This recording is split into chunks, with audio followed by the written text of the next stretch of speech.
बिस्मिल्लाहिर्रहमानिर्रहीम। शुरू करती हूँ अल्लाह के पाक नाम से जो बड़ा मेहरबान और नहायत रहम वाले हैं। अस्सलामु अलैकुम व्यूअर्स। शुक्र अल्हम्दुलिल्लाह मैं बाखैरियत हूँ और आप लोगों की खैरियत के लिए पुरुमीद और अल्लाह ताला से दुआ गो हूँ। मनोसलवा इजी एंड हेल्दी कुकिंग में आज हम बनाने लगे हैं गोश्त और गोभी, मटन विद कॉलीफ्लावर। मटन की तो अफादियत क्या बताऊँ, सभी माशाल्लाह बहुत शौक़ से खाते हैं, बच्चे हों या बड़े हों सब बहुत शौक़ से खाते हैं इसके गोश्त को। और इसमें जो है वो प्रोटीन होती है और आयरन जो है काफ़ी मकदार में होता है, जिसकी वजह से ये खून की कमी को दूर करता है। अब आते हैं हम कॉलीफ्लावर की तरफ। कॉलीफ्लावर जो है इसमें कैलोरीज़ बहुत कम होती हैं, इसलिए वज़न कम करने में काफ़ी मदद करती है। प्रोटीन होता है, फ़ाइबर होता है और ग्लूकोज़ की मिकदार बहुत कम होती है, इसलिए ये शुगर वालों के लिए बहुत फ़ायदेमंद है। इसके अलावा इसमें विटामिन और मिनरल्स का जो ख़जाना होता है। ये वाइट के अलावा 3 और कलर्स में भी आती है, जिसमें एक पर्पल है, एक ऑरेंज है और एक ग्रीन है जिसे हम ब्रोकली कहते हैं। अब आते हैं हम अपनी रेसिपी की तरफ।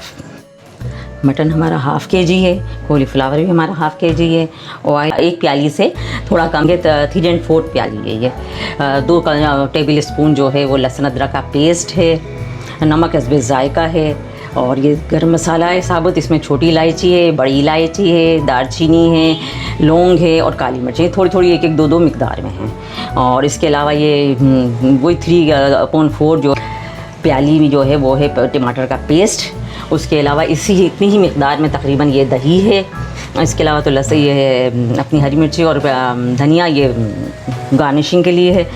प्लस ये हमने एक मीडियम साइज़ के प्याज ले ली, हमने स्लाइसेस काट लिए हैं। तो हम अपनी जो है रेसिपी स्टार्ट करते हैं। सबसे पहले हमने कुकर में ऑयल डाल दिया।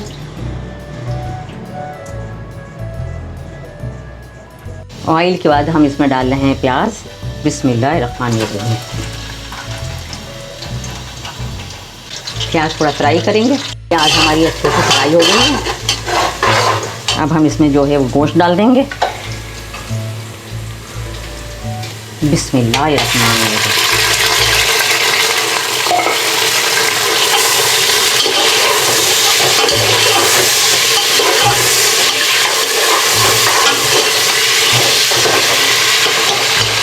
गोश्त के साथ ही हमने जो साबुत गरम मसाला रखा था ये डाल देते हैं।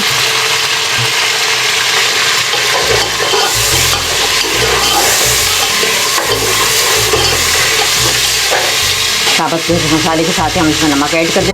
गोश्त भुन गया है, इसके साथ ही ये नमक भी ऐड हो गया। नमक जो है हस्बे ज़ायका है। उसके अलावा फिर हमने ये इसमें साथ डाल दिया है लहसुन अदरक का पेस्ट। गोश्त हमारा अच्छी तरह भुन गया। अब हम इस स्टेज पे इसमें पानी ऐड कर देंगे। हम इसमें 1.5 प्याली जो है पानी ऐड करेंगे।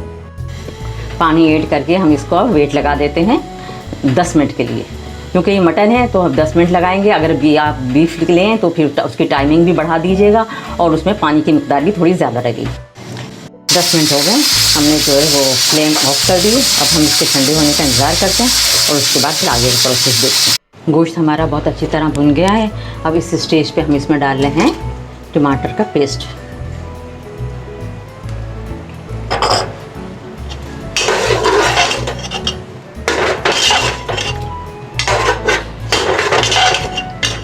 टमाटो पेस्ट डल चला गया।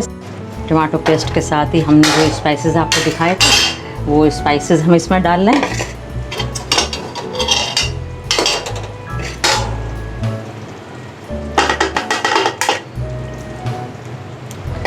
स्पाइसेस के साथ ही हमने थोड़ा सा इसमें पानी भी ऐड कर दिया ताकि हमारे स्पाइसेस जो वो जलें।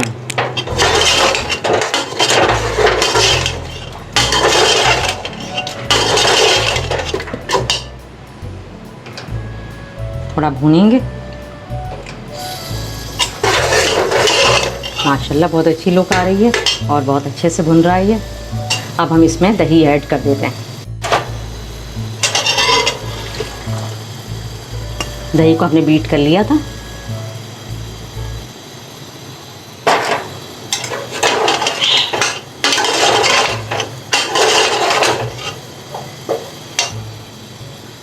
इसे थोड़ा पकाएंगे, कच्चापन इसका दूर करेंगे।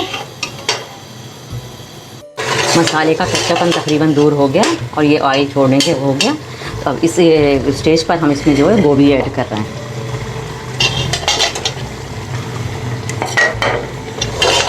दूसरा चमचा चलाएंगे।